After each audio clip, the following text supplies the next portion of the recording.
ओम शांति। 3 फरवरी 2025। बाप दादा के मधुर महावाक्य।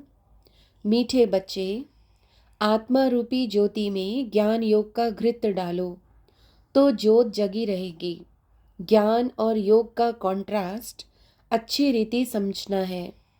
प्रश्न: बाप का कार्य प्रेरणा से नहीं चल सकता, उन्हें यहाँ आना ही पड़े, क्यों? उत्तर: क्योंकि मनुष्यों की बुद्धि बिल्कुल तमो प्रधान है। तमो प्रधान बुद्धि प्रेरणा को कैच नहीं कर सकती। बाप आते हैं तब तो कहा जाता है, छोड़ भी दे आकाश सिंहासन। गीत: छोड़ भी दे आकाश सिंहासन। ओम शांति। भक्तों ने ये गीत बनाया है। अब इसका अर्थ कैसा अच्छा है। कहते हैं, आकाश सिंहासन छोड़ कर आओ। अब आकाश तो है यह है रहने का स्थान। आकाश से तो कोई चीज आती नहीं। आकाश सिंहासन कहते हैं। आकाश तत्व में तो तुम रहते हो और बाप रहते हैं महतत्व में। उसको ब्रह्म या महतत्व कहते हैं, जहां आत्माएं निवास करती हैं। बाप आएगा भी जरूर वहां से। कोई तो आएगा ना। कहते हैं, आकर हमारी ज्योत जगाओ। गायन भी है, एक है अंधे की औलाद अंधे और दूसरे हैं सज्जे की औलाद सज्जे। धृतराष्ट्र और युधिष्ठिर नाम दिखाते हैं। अभी यह तो औलाद है रावण की। माया रूपी रावण है ना। सबकी रावण बुद्धि है। अब तुम हो ईश्वरीय बुद्धि। बाप तुम्हारी बुद्धि का अब ताला खोल रहे हैं। रावण ताला बंद कर देते हैं। कोई किसी बात को नहीं समझते हैं तो कहते हैं, यह तो पत्थर बुद्धि है। बाप आकर यहाँ ज्योत जगाएंगे ना। प्रेरणा से थोड़ी काम होता है। आत्मा जो सतो प्रधान थी, उनकी ताकत अब कम हो गई है, तमो प्रधान बन गई है, एकदम झुंझार बन पड़ी है। मनुष्य कोई मरते हैं तो उनका दीवा जलाते हैं। अब दीवा क्यों जलाते हैं?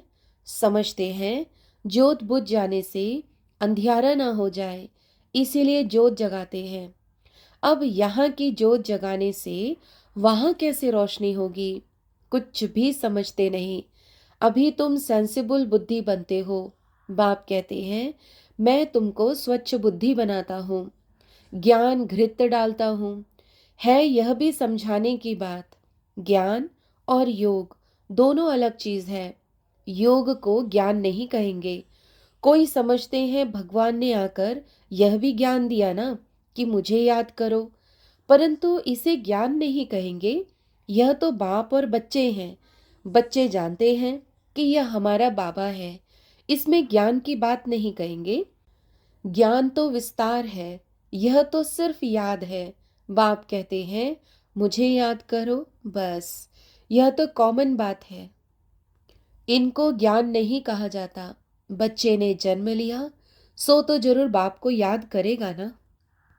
ज्ञान का विस्तार है। बाप कहते हैं, मुझे याद करो। यह ज्ञान नहीं हुआ, तुम खुद जानते हो हम आत्मा है। हमारा बाप परम आत्मा परमात्मा है। इसे ज्ञान कहेंगे क्या? बाप को पुकारते हैं। ज्ञान तो है नॉलेज। जैसे कोई एमए पढ़ते हैं, कोई बीए पढ़ते हैं, कितनी ढेर किताब पढ़नी होती है। अब बाप तो कहते हैं, तुम हमारे बच्चे हो ना, मैं तुम्हारा बाप हूँ। मेरे से ही योग लगाओ, अर्थात याद करो। इसको ज्ञान नहीं कहेंगे। तुम बच्चे तो हो ही। तुम आत्माएं कब विनाश को नहीं पाती हो। कोई मर जाते हैं तो उनकी आत्मा को बुलाते हैं। अब वह शरीर तो खत्म हो गया, आत्मा भोजन कैसे खाएगी? भोजन तो फिर भी ब्राह्मण खाएंगे, परंतु यह सब है भक्ति मार्ग की रस्म। ऐसे नहीं कि हमारे कहने से वह भक्ति मार्ग बंद हो जाएगा। वह तो चलता ही आता है। आत्मा तो एक शरीर छोड़ जाए दूसरा लेती है। बच्चों की बुद्धि में ज्ञान और योग का कॉन्ट्रास्ट स्पष्ट होना चाहिए। बाप जो कहते हैं, मुझे याद करो, यह ज्ञान नहीं है, यह तो बाप डायरेक्शन देते हैं। इनको योग कहा जाता। ज्ञान है सृष्टि चक्र कैसे फिरता है उसकी नॉलेज। योग अर्थात याद। बच्चों का फर्ज है बाप को याद करना। वह है लौकिक, यह है पारलौकिक। बाप कहते हैं मुझे याद करो, तो ज्ञान अलग चीज हो गई। बच्चे को कहना पड़ता है क्या कि बाप को याद करो। लौकिक बाप तो जन्मते ही याद रहता है।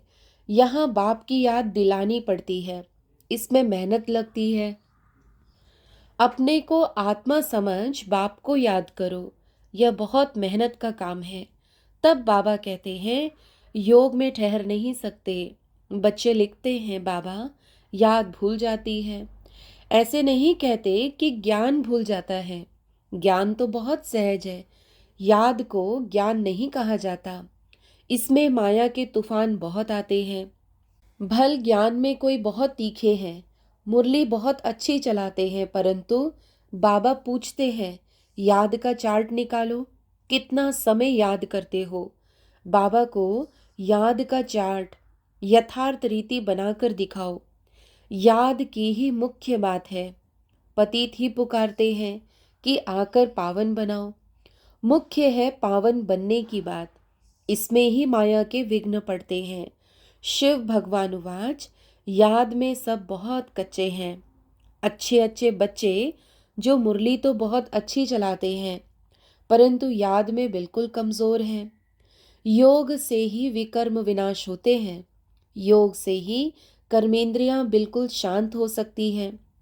एक बाप के सिवाय और कोई याद न आए, कोई देह भी याद न आए। आत्मा जानती है यह सारी दुनिया खलास होनी है। अब हम जाते हैं अपने घर, फिर आएंगे राजधानी में। यह सदैव बुद्धि में रहना चाहिए। ज्ञान जो मिलता है वह आत्मा में रहना चाहिए। बाप तो है योगेश्वर जो याद सिखलाते हैं। वास्तव में ईश्वर को योगेश्वर नहीं कहेंगे। तुम योगेश्वर हो। ईश्वर बाप कहते हैं मुझे याद करो। यह याद सिखलाने वाला ईश्वर बाप है। वह निराकार बाप शरीर द्वारा सुनाते हैं। बच्चे भी शरीर द्वारा सुनते हैं। कई तो योग में बहुत कच्चे हैं, बिल्कुल याद करते ही नहीं। जो भी जन्म जन्मांतर के पाप हैं सबकी सजा खाएंगे। यहाँ आकर जो पाप करते हैं वह तो और ही 100 गुना सजा खाएंगे। ज्ञान की टिक टिक तो बहुत करते हैं, योग बिल्कुल ही नहीं है, जिस कारण पाप भस्म नहीं होते, कच्चे ही रह जाते हैं। इसीलिए सच्ची सच्ची माला 8 की बनी है। 9 रत्न गाए जाते हैं। 108 रत्न कब सुने हैं? 108 रत्नों की कोई चीज नहीं बनाते हैं। बहुत हैं जो इन बातों को पूरा समझते नहीं हैं। याद को ज्ञान नहीं कहा जाता, ज्ञान सृष्टि चक्र को कहा जाता है। शास्त्रों में ज्ञान नहीं है, वह शास्त्र है भक्ति मार्ग के। बाप खुद कहते हैं मैं इनसे नहीं मिलता, साधुओं आदि सबका उद्धार करने मैं आता हूँ। वह समझते हैं ब्रह्म में लीन होना है। फिर मिसाल देते हैं पानी के बुदबुदे का। अभी तुम ऐसा नहीं कहते, तुम तो जानते हो हम आत्मय बाप के बच्चे हैं। मामेकम याद करो, यह अक्षर भी कहते हैं, परंतु अर्थ नहीं समझते। भल कह देते हम आत्मा हैं, परंतु आत्मा क्या है, परमात्मा क्या है, यह ज्ञान बिल्कुल नहीं। यह बाप ही आकर सुनाते हैं।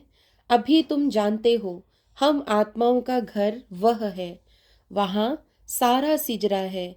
हर एक आत्मा को अपना अपना पार्ट मिला हुआ है। सुख कौन देते हैं, दुख कौन देते हैं, यह भी किसी को पता नहीं है। भक्ति है रात, ज्ञान है दिन।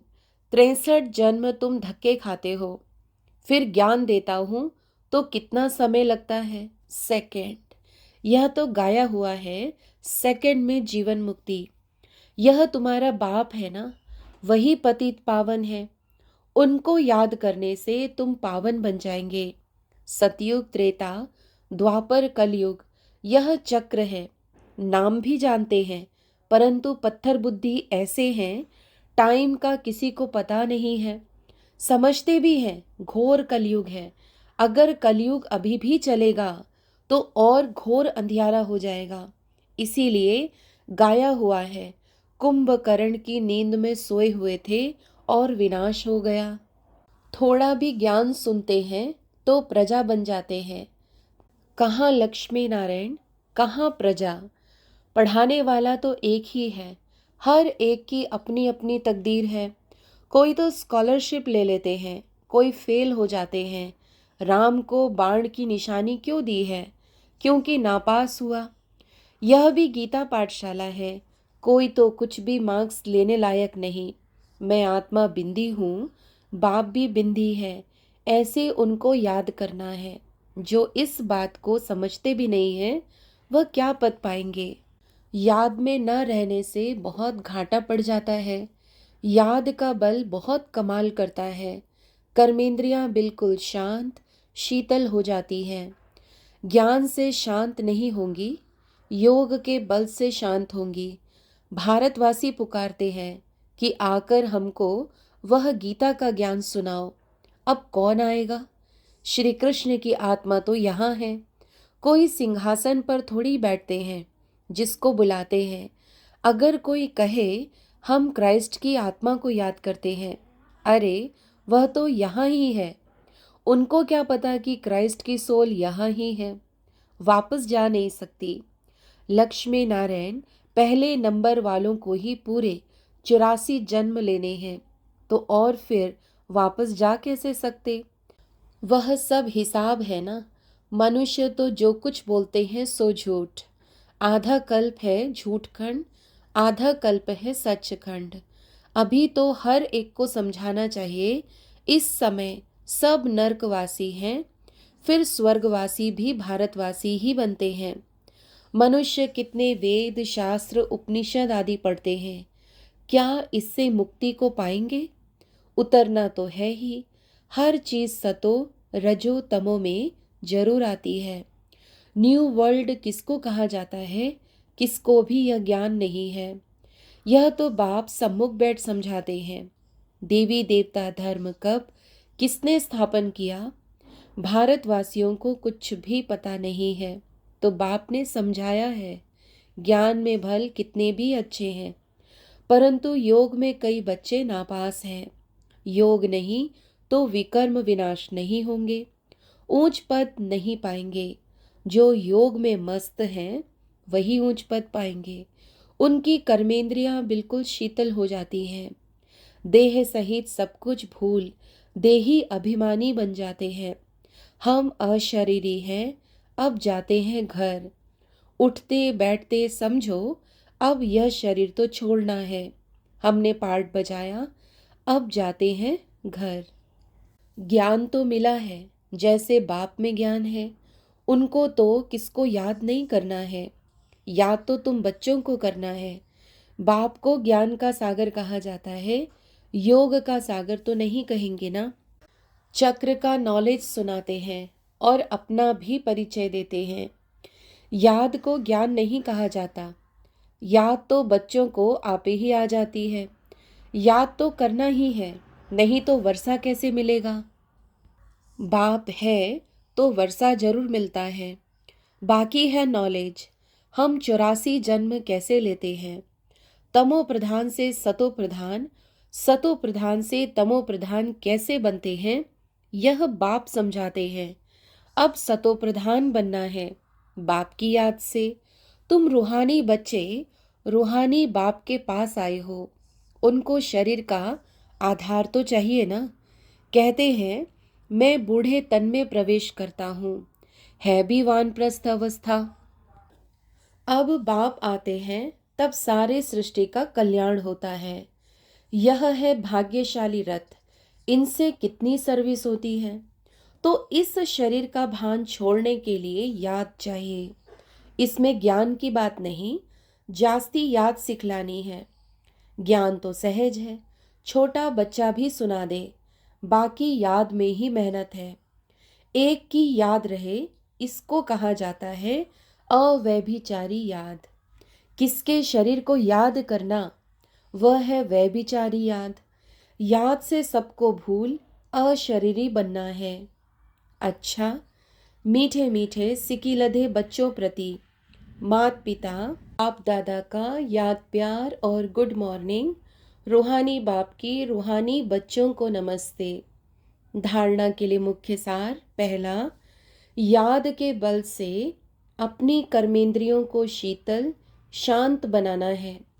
फुल पास होने के लिए यथार्थ रीति बाप को याद कर पावन बनना है। दूसरा, उठते बैठते बुद्धि में रहे कि अभी हम यह पुराना शरीर छोड़ वापस घर जाएंगे।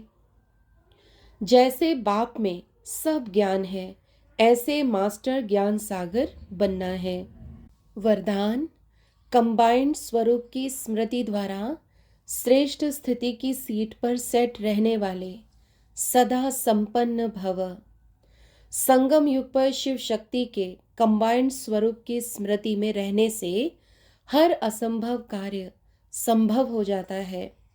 यही सर्वश्रेष्ठ स्वरूप है। इस स्वरूप में स्थित रहने से संपन्न भव का वरदान मिल जाता है। बाप दादा सभी बच्चों को सदा सुखदायी स्थिति की सीट देते हैं। सदा इसी सीट पर सेट रहो तो अतीन्द्रिय सुख के झूले में झूलते रहेंगे। सिर्फ विस्मृति के संस्कार को समाप्त करो। स्लोगन, पावरफुल वृत्ति द्वारा आत्माओं को योग्य और योगी बनाओ। अव्यक्त इशारे, एकांत प्रिय बनो। एकता और एकाग्रता को अपनाओ। एक मत का वातावरण तब बनेगा जब समाने की शक्ति होगी। तो भिन्नता को समाओ, तब आपस में एकता से समे पाएंगे और सर्व के आगे दृष्टांत रूप बनेंगे। ब्राह्मण परिवार की विशेषता है अनेक होते भी एक।